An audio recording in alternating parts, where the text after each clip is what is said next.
Fala galera, quem está falando aqui com vocês é o professor Ronan e nós vamos dar início aqui à nossa aula falando sobre o fascismo, né?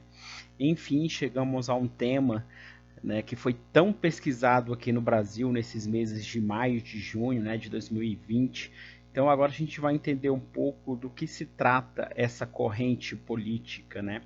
Mas, pessoal, antes da gente falar propriamente dita sobre o fascismo, a gente vai ter que fazer uma espécie de uma revisãozinha aqui das ideologias políticas, para a gente não ter nenhuma confusão, tá? Então, essas ideologias de direita, de esquerda, pessoal, eles surgiram lá na Revolução Francesa, que está no nosso canal, na aula de Revolução Francesa número 2. Lá a gente vai entender o surgimento dos termos direita e esquerda.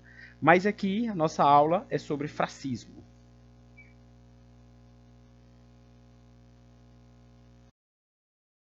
Bom, pessoal, vamos então ver o que significa basicamente essa questão de direita e esquerda, tá? Então, pessoal, isso aqui nada mais é do que uma divisão em partidos políticos de ideias políticas para a sociedade.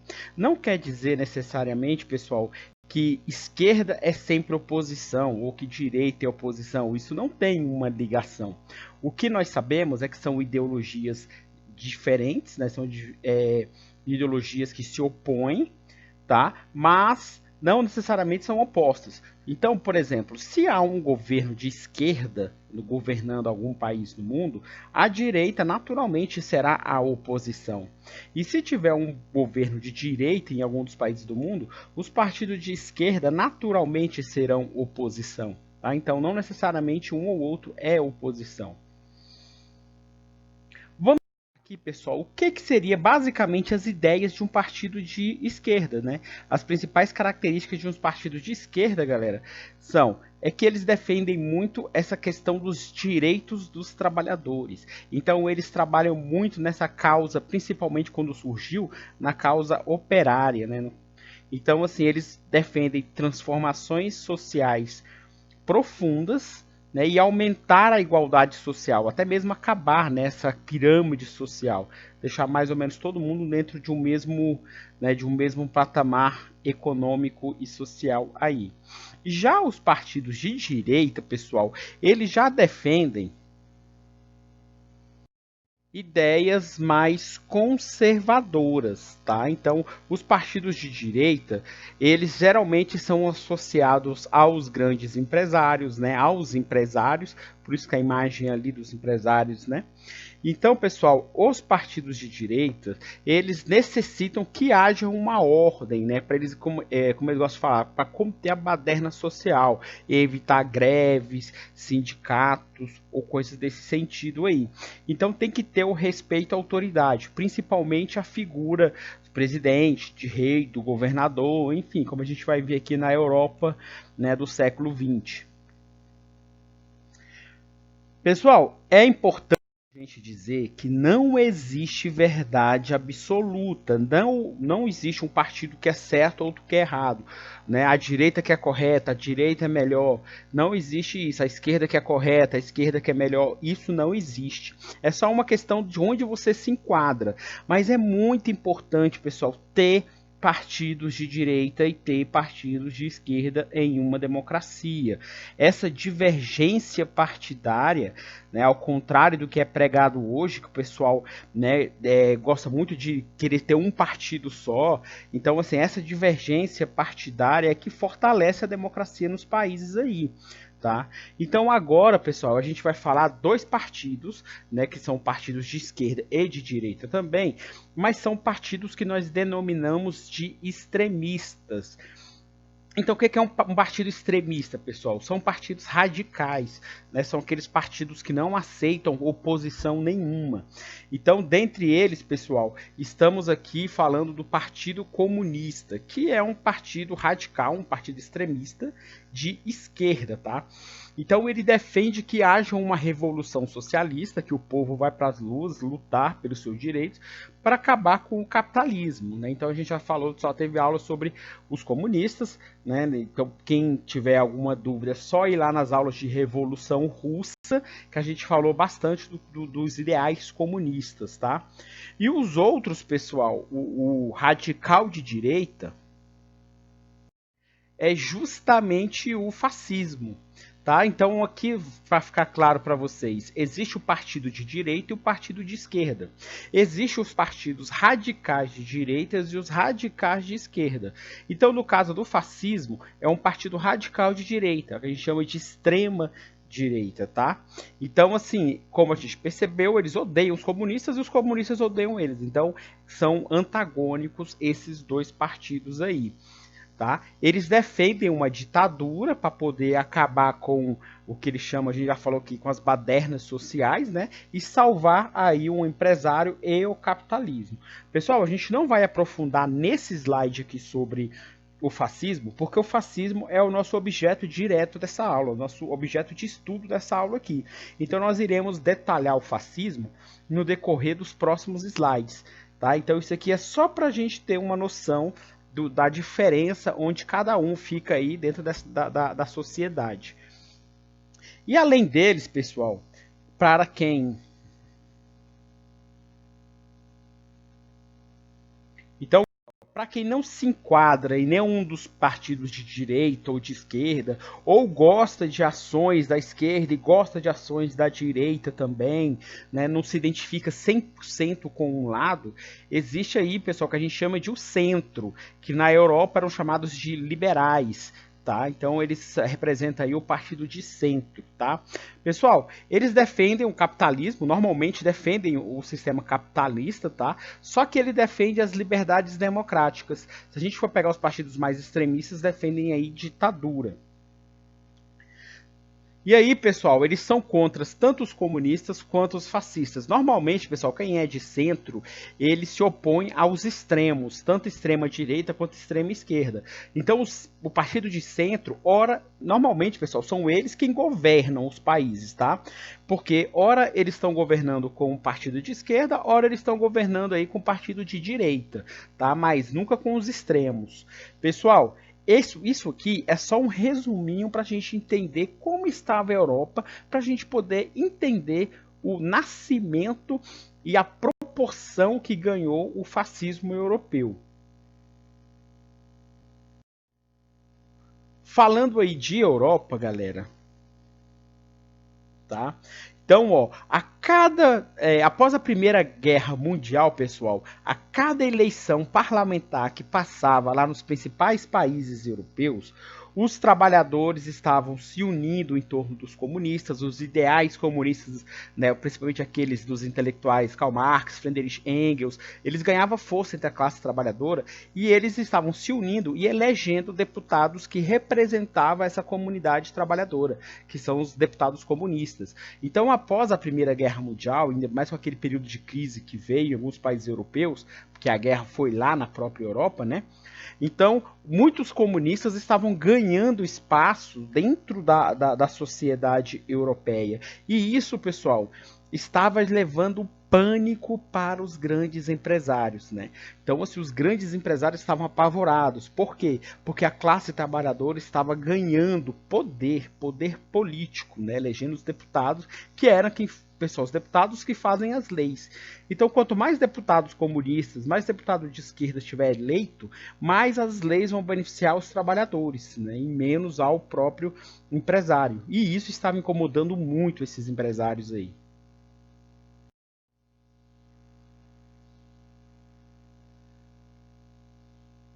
Bom, galera, os grandes empresários, o desejo, os anseios dos grandes empresários aí, pessoal, era acabar com esse regime democrático, né? Você colocar uma ditadura onde o trabalhador não tivesse, né, tanta autonomia de fazer greve, de exigir direitos trabalhistas ou coisa do tipo. Então eles queriam prender os comunistas, que são os de extrema esquerda, eles queriam proibir as greves e queriam acabar, pessoal, com aquela insegurança social, com a bandidagem que assolava à sociedade europeia da época. E foi nesse contexto que cresceu aí os partidos de extrema direita, né, dentro desse partido principal deles, é o partido fascista, tá? Então também, pessoal, devido à crise econômica que a Europa vivia, que assolava os europeus, se a gente lembrar, na hora da Primeira Guerra Mundial, muitas indústrias saíram da Europa e foram para Estados Unidos, por exemplo. Tá? Então, os pequenos burgueses, os pequenos lojistas, todos esses empresários, os grandes e os pequenos, começaram a se filiar, começaram a demonstrar apoio a esses partidos aí de extrema direita. Mas o que esses partidos de extrema direita defendem, pessoal? O que o fascismo defende? Bom, vamos começar a mostrar para vocês agora os principais preceitos aí dos fascistas, tá? Aqui a gente já está vendo uma figura de um grande líder, né, que é o grande ditador, o filme de Charlie Chaplin, né, que ele faz como se fosse um dos líderes fascistas. Então é mais ou menos isso, eles defendem aí a figura de um grande líder, como a gente vai ver. Mas aqui, pessoal, em um primeiro momento, os fascistas acreditam que o regime democrático é fraco e incapaz de resolver as crises econômicas. Então, se você participar da democracia e colocar deputados diferentes, os países europeus iam continuar com aquela crise que assolava o continente. Tá? E eles também, pessoal, atacam diretamente esses políticos que já estavam no sistema, chamando-os de políticos corruptos, de políticos que apenas serviam para enganar o povo, tá? Então, pessoal, o que um país precisa, segundo, e aí é relacionado à imagem, pessoal, o que o país precisa, segundo o ideal fascista, é de um líder que seja patriótico, é de um líder que tenha uma autoridade incontestável. Esse líder, pessoal, ele tem que acabar, pelos preceitos deles, né, com as badernas promovidas pelos grevistas. Tinham que prender os que eles chamavam de agitadores de esquerdas, os criminosos, tinham que prender os vagabundos. Tá? Então esses aí são esses preceitos defendidos pelos fascistas. Aqui na imagem, pessoal, estou mostrando para vocês 3 fascistas, né, que se destacaram nessa Europa aí, nessa primeira metade do século XX, né, que é da nossa esquerda para a direita o Franco da Espanha, Hitler da Alemanha e o Mussolini na Itália. Tá? Então esses aí são os principais ditadores fascistas que, né, governaram na Europa. Pessoal, só um detalhe importante e interessante aqui. Os fascistas alemães chamavam-se de nazista. Então, o nazismo é só uma questão de nomenclatura, mas é um fascismo também. Tá? E o seu líder lá na Alemanha era o Hitler, mas aí a gente vai falar mais sobre o nazismo alemão um pouco mais à frente quando a gente for gravar a aula sobre eles. Então nessa aula aqui a gente vai focar mais no fascismo e principalmente no fascismo italiano, o do Mussolini. Havia também, pessoal, o Salazar em Portugal. Então não eram só esses 3 não, esses 3, como a gente falou, eram os principais.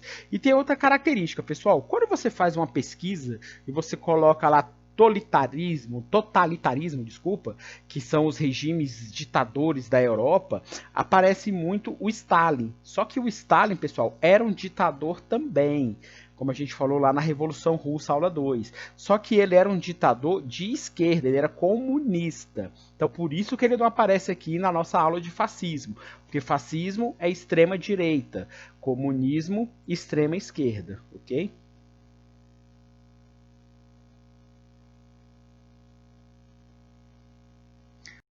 Então aqui, pessoal, a gente vai começar a citar para vocês ainda os principais ideais fascistas, né? Então, pessoal, os fascistas, eles alegavam que eles iriam mudar completamente a sociedade em que eles estavam inseridos, né? Eles iam fazer uma ditadura, né? Porque normalmente partido extremista, seja ele de direita ou de esquerda, ele governa em forma de ditadura. Então ele iria fazer uma ditadura favorável à burguesia. Lembrando que a burguesia é aquela classe social que mandava economicamente já na Europa. Então isso quer dizer que a ditadura fascista seria uma ditadura capitalista, certo? Não haveria mais eleições, né? Normalmente ditaduras políticos são... Normalmente o parlamento não tem tanta autoridade, né? Normalmente eles fecham o parlamento. E os cargos importantes são indicações do presidente. Normalmente é assim que funciona numa ditadura. E quem é crítico, pessoal, quem é oposição, a tendência é ir preso ou acabar desaparecendo. Bom, pessoal, o sistema, normalmente nas ditaduras, é o sistema de partido único. No caso específico aqui do fascismo, é o partido fascista. Apenas ele iria existir dentro dessa sociedade fascista, tá? Os sindicatos, galera, eles até podem existir. O sindicato, nós sabemos aqui, que é aquela união, né, de trabalhadores de um mesmo segmento, né, que luta lá pelos direitos desses trabalhadores e desse segmento. Então, os sindicatos, eles existem, mas eles devem obediência ao governo. Eles não podem fazer todo e qualquer tipo de protesto, tá? E aí, pessoal, os fascistas são anticomunistas, tá? Fascistas e comunistas, como a gente já falou, eles se odeiam, é um ódio mútuo, tá? Os fascistas não suportam essa questão de igualdade social, de não ter classe social. Já os fascistas defendem isso, né? Que tem que ter o rico, né? O pobre, a classe média, essa questão social aí. Eles acreditam também, pessoal, que existem pessoas que são naturalmente superiores. E essas pessoas naturalmente superiores, elas merecem mandar nas pessoas que eles consideram inferiores, certo? E eles são, pessoal, também antiliberais, defendem o antiliberalismo, tá? Então, para eles, pessoal, o regime democrático é fraco, perdão, e corrupto. Então eles defendem aí uma ditadura, que é fechar os outros poderes, fechar os tribunais, o Superior Tribunal, fechar o Congresso Nacional, e só o poder executivo, né, exercido por esse líder fascista, é que teria o superpoder, que seria que governaria todo o país, né, ou toda a região. E, pessoal, essa questão aí do totalitarismo, como nós citamos. Então, é muito comum, pessoal, dentro dessa extrema aqui do fascismo, eles defenderem, acima de tudo, o nacionalismo e o patriotismo. Pessoal, então aqui, ó, o indivíduo deve obediência ao Estado. Ele não pode contestar, não pode reclamar. Tá? As escolas, pessoal, ensinam você a obedecer o Estado acima de tudo. Então você já começa a ter alguns viés ideológicos do Estado. Por exemplo, cantar o hino nacional, né? Então isso é um exemplo de nacionalismo, você ensinar o nacionalismo para as crianças.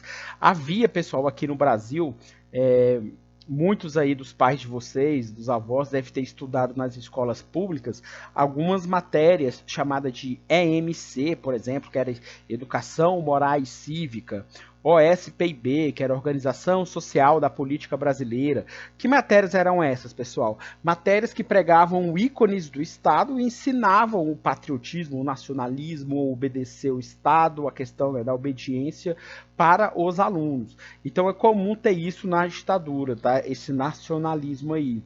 Os críticos, pessoal, sempre são considerados inimigos do Estado. É mais ou menos um jogo de um contra outro. Ou você é fascista e você está de acordo com aquilo, ou você é contra, traidor e é oposição.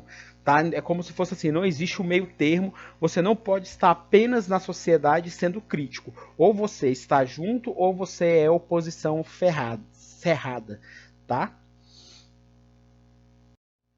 Bom, continuando aí, pessoal, as outras características fascistas, nós temos aí o militarismo e o culto à violência. Então, é ensinado dentro da sociedade fascista que a guerra é a atividade mais nobre do homem, que diálogo é coisa de frouxo. Por isso que o fascismo de Mussolini se aliou ao fascismo de Hitler e aí deram início aí à nossa Segunda Guerra Mundial, que também vai ser assunto para uma outra aula aí gravada.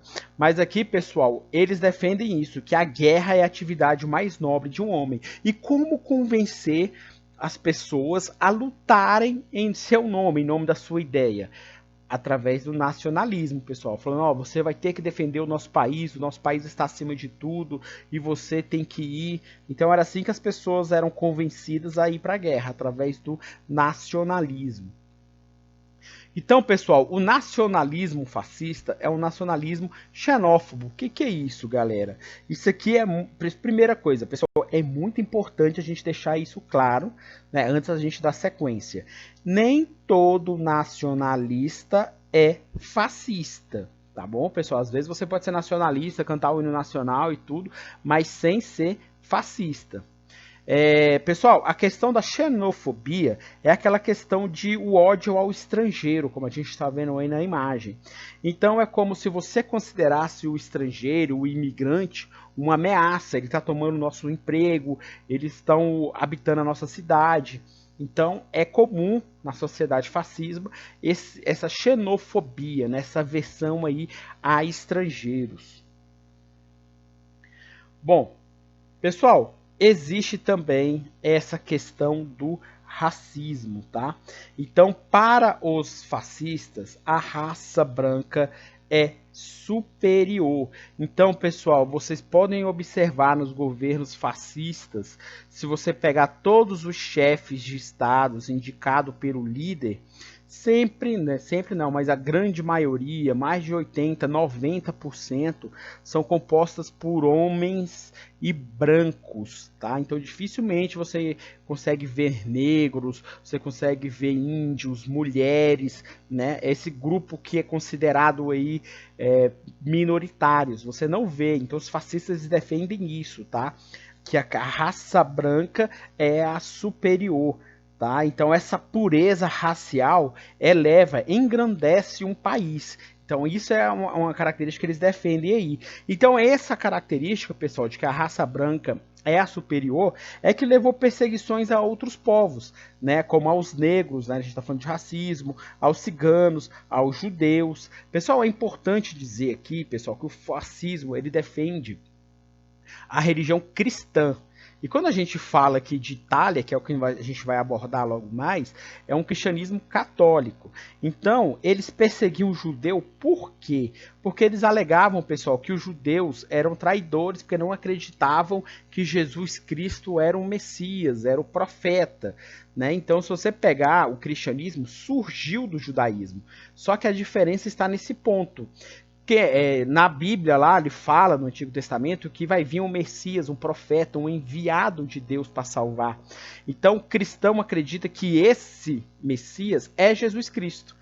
Para os judeus, Jesus Cristo existiu, mas não é o profeta. Então esse é o ponto que separaram as duas religiões, né? Quem acreditou que Cristo era o profeta virou cristão, e quem não acreditou continuou lá sendo o judeu. E é isso que faz com que na época os fascistas perseguissem os judeus aí.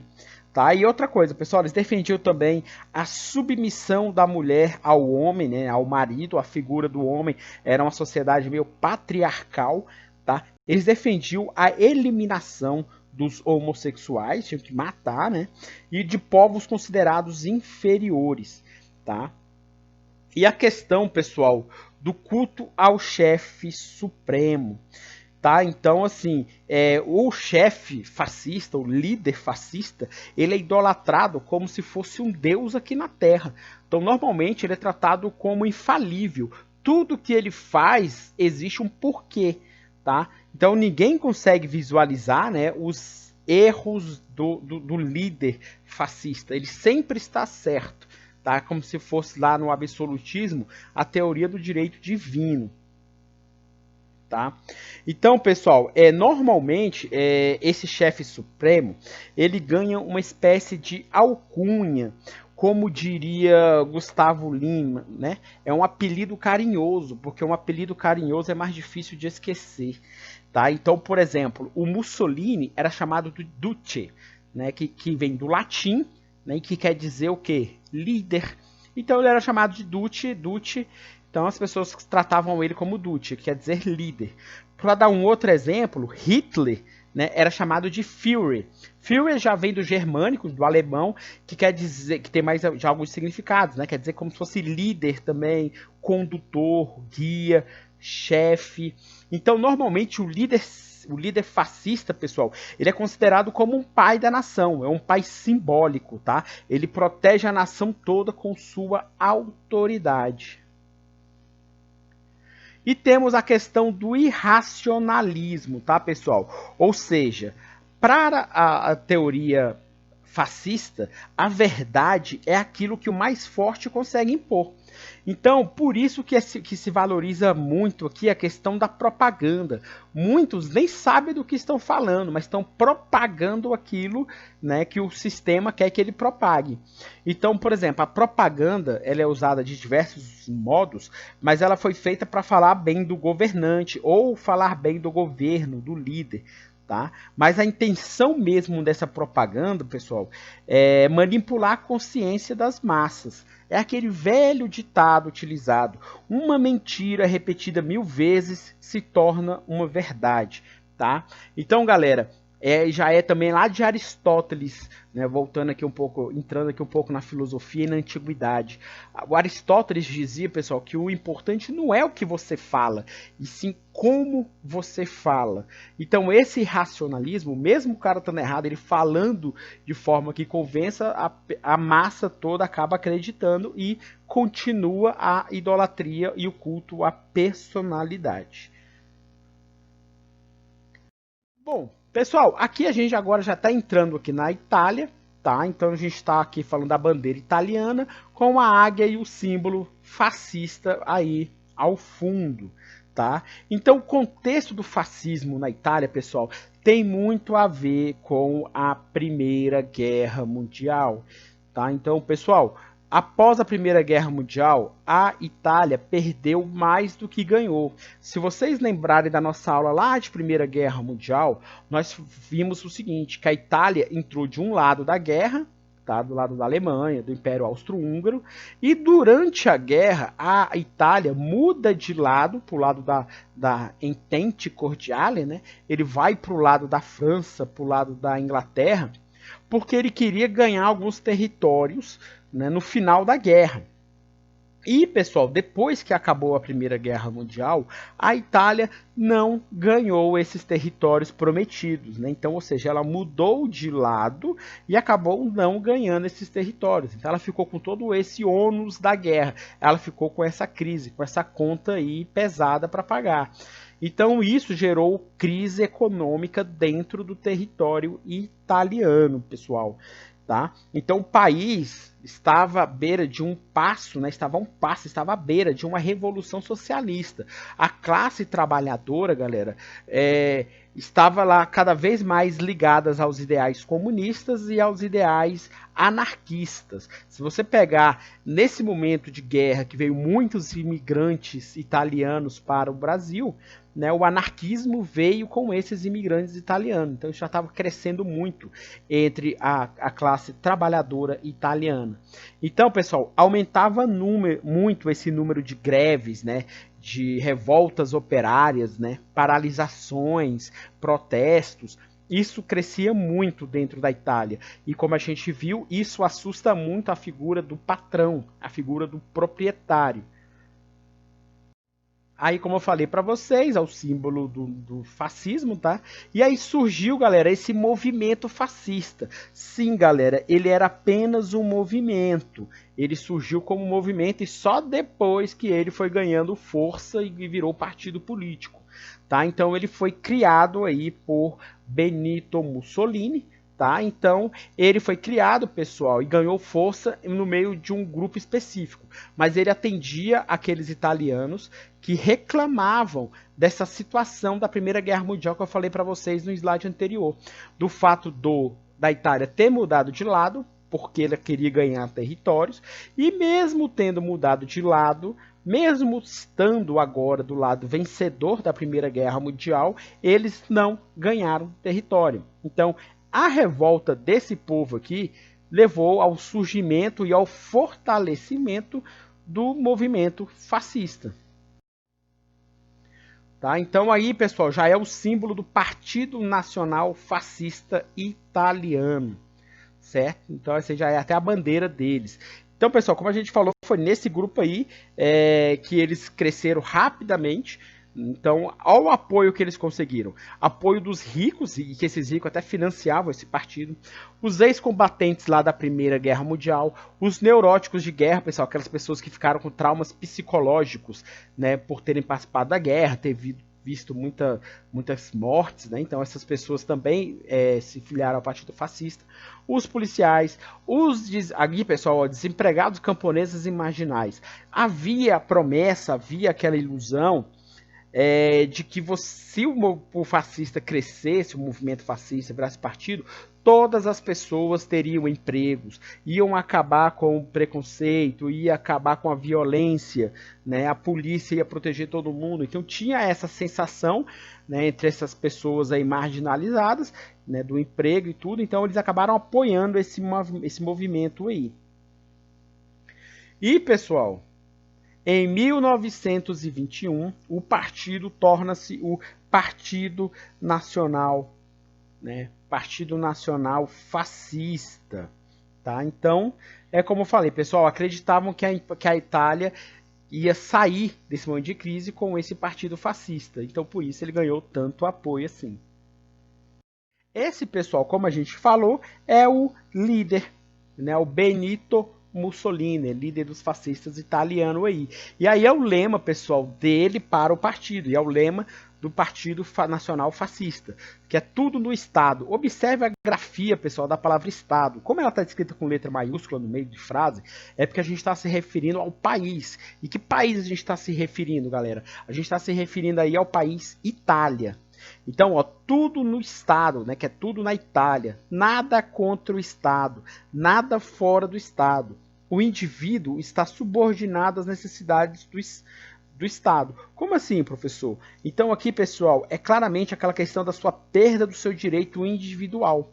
Agora existe algo maior, que é o interesse do governante e o interesse do Estado sobre o seu interesse individual. Bom, pessoal, o partido fascista, ele foi crescendo. Olha, começou sendo financiado por empresários, pelos grandes empresários principalmente, para poder perseguir os sindicalistas e os socialistas, né, para poder acabar com esse movimento de esquerda aí dentro da Itália.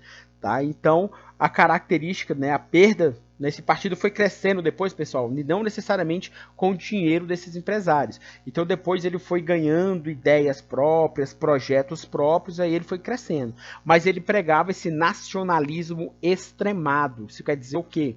Quem não está a favor, obrigatoriamente está contra. Certo? Então eles defendiam aí, ó, a nação forte, unida e sem luta de classes. Pessoal, sem luta de classe não quer dizer que estava bem para todo mundo, não. Quer dizer apenas o que você não podia reclamar, certo? É importante deixar isso claro aí.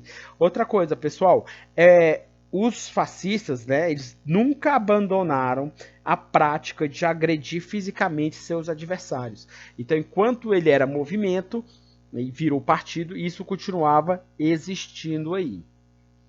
Pessoal, mas aí aconteceu um grande lance lá na Itália no ano de 1922. Tá? Então, esse aí era o rei italiano na época, o Vittorio Emanuele III, né? Vittorio Emanuele III. Então, aconteceu um episódio, pessoal, chamado de A Marcha sobre Roma. Roma, pessoal, era a capital da Itália nesse momento. Então, Mussolini e diversos fascistas espalhados aí pelo continente italiano, pelo país Itália, melhor dizendo, né? Eles foram até Roma exigir o poder para Mussolini no governo do Vittorio Emanuele III.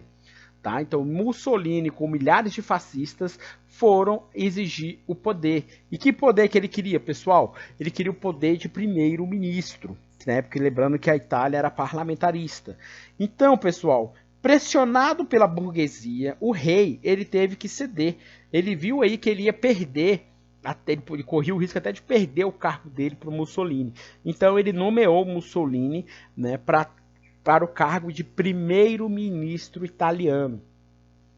E aí, pessoal, agora o Mussolini, que era apenas um movimento, conseguiu criar um partido e agora Mussolini chega ao poder, dando início aí à ditadura fascista na Itália. Aí está, né, o Mussolini, e vamos falar um pouco agora do governo dele, quando ele assumiu como primeiro-ministro. Então, pessoal, como a gente falou do início aí da questão da ditadura do Mussolini, então ele começou a radicalizar para poder melhorar sua governabilidade. Então ele proibiu todos os outros partidos, só podia ter um partido só, né, aquela questão do partido único, que era o partido fascista. Mandou fechar os jornais que escreviam contra o governo, então a imprensa, o jornal só podia falar bem, os que falavam mal eram perseguidos e os jornalistas que insistissem em escrever mal eram presos, tá? Então ele criou uma polícia secreta lá dentro da Itália, pessoal, que a função dela era vigiar, prender e até mesmo matar os adversários, né? E nesse momento, pessoal, a partir do momento que Mussolini assume, depois lá da marcha sobre Roma, todas as eleições parlamentares que tinha para compor lá os deputados eram bem fraudulentas, né? Então ele fraudava bastante para que ele pudesse colocar pessoas ligadas a ele no poder, tá? Os deputados lá. Então, como é que nós sabemos, pessoal, que essas eleições eram fraudulentas? Porque houve um deputado que denunciou e provou as fraudes nas eleições parlamentares. E esse deputado ele acabou assassinado. Tá? Então havia esses bandos paramilitares fascistas ligados a essa polícia secreta aí, que passava a executar os inimigos políticos. Só que, pessoal, sem punir ninguém. Então eles matavam e ficavam impunes, porque quem fiscalizava e quem vigiava eles eram o governo de Mussolini, que era um governo fascista. Então não tinha essa investigação. Então a impunidade imperava na região da Itália aí. Bom, aqui, pessoal, vamos fazer uma alusão à nossa crise de 1929, tá? Então, para combater os efeitos da Grande Depressão lá nos Estados Unidos, que afetou o mundo todo, como nós vimos lá na aula de Grande Depressão, a Itália fascista, pessoal, ela interveio na economia, tá? Então, normalmente, um governo capitalista não gosta de fazer essa intervenção na economia, mas em época de crise, o governo interviu aí na economia, favorecendo aí as empresas e os bancos, sempre os grandes empresários, tá vendo? Mas, pessoal, observe algo importantíssimo aqui nesse contexto de história da Itália. A ditadura fascista do Mussolini foi implantada antes da crise de 29. Quando estourou a crise lá em 1929, Mussolini já era primeiro-ministro italiano. Bom, e aqui uma outra questão, pessoal, que o Mussolini tratou de resolver, que é a questão do Vaticano, tá? Na verdade, não é a questão do Vaticano, o nome disso histórico é a questão de Roma, né? Porque, pessoal, a unificação da Itália, a Itália virou um país unificado alguns anos antes, né? Lá no início dos anos de 1870, tá? Então, a Itália, quando ela finalizou o processo de unificação, porque foi um processo bem longo de conquistar diversos territórios, a Itália ela anexou a parte final, foi o território ali romano, aquelas terras onde fica Roma, e era até maior, né? Só que aquelas terras, pessoal, eram chamadas de terras pontifícias, ou seja, as terras que pertenciam à igreja. Então, para que a Itália fosse unificada, eles tomaram as terras da igreja e fizeram ali da Itália e colocaram Roma, que era a terra da igreja, como a capital de uma nova Itália, da Itália unificada. E a igreja, pessoal, sempre se opôs a isso, porque ela não queria perder suas terras. E o Papa se botou contra essa decisão da unificação italiana, tá? Então o Papa, pessoal, ele vivia aí dentro do Vaticano, que é essa praça que a gente está vendo, com aquela igreja e esses anexos em volta. Então o Papa, ele vivia refugiado aí dentro do Vaticano e não reconhecendo aí por 50 anos, né? 60 anos praticamente, ele não reconhecia a Itália unificada. Então foi nesse contexto, pessoal, que surgiu o Tratado de Latrão, assinado por Mussolini e a Igreja Católica e o Papa, onde, pessoal, Mussolini ele reconheceu o Vaticano como um Estado. Observe mais uma vez a questão da grafia. Estado com o E maiúsculo, que representa o quê? Um país. Então, pessoal, o Vaticano ele é considerado um país. Esse pedaço aí é um país, certo? É o menor país do mundo. Ele tem 0,5 quilômetro quadrado, tá? Porque essa praça, como a gente falou, certo? E aí, pessoal, ele fica situado dentro da cidade de Roma. Com isso, pessoal, o Papa agora reconhece o Vaticano continua sendo terra da Igreja.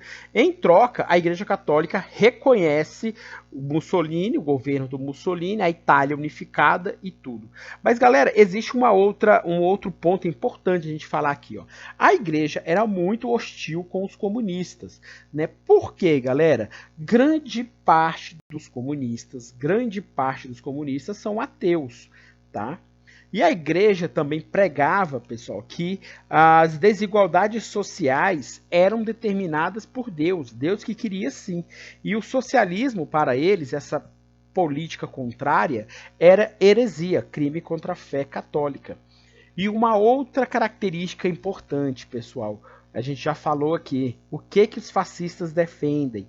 Defendem o cristianismo.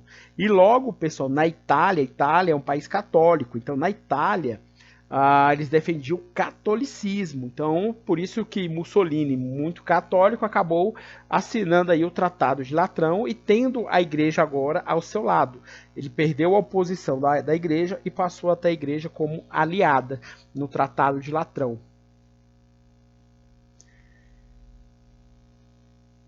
Bom, galera, então para a gente poder finalizar, nós vamos falar aqui do fascismo no Brasil nessa época. Então, ali ao fundo nós temos o Mussolini, que nós acabamos de falar, e do outro lado o Adolf Hitler. E aqui em primeiro plano, pessoal, nós temos o líder fascista no Brasil, né, na época de Getúlio Vargas, que era o Plínio Salgado. O partido fascista brasileiro, pessoal, na época era chamado de Partido Integralista, tá? Era o integralismo. Então, pessoal, esse partido, a história de Plínio Salgado, como eles se desenvolveram no governo de Getúlio Vargas, está gravado lá na aula de Era Vargas número 3. Tá? Então, a qualquer momento, vocês podem buscar e conhecer um pouco mais sobre o fascismo no Brasil no período aí de Getúlio Vargas. Bom, galera, então é isso, espero que vocês tenham gostado, espero ter ajudado bastante aí sobre os principais conceitos do fascismo. E a nossa aula está encerrando aqui. Um grande abraço a todos e até a próxima aula.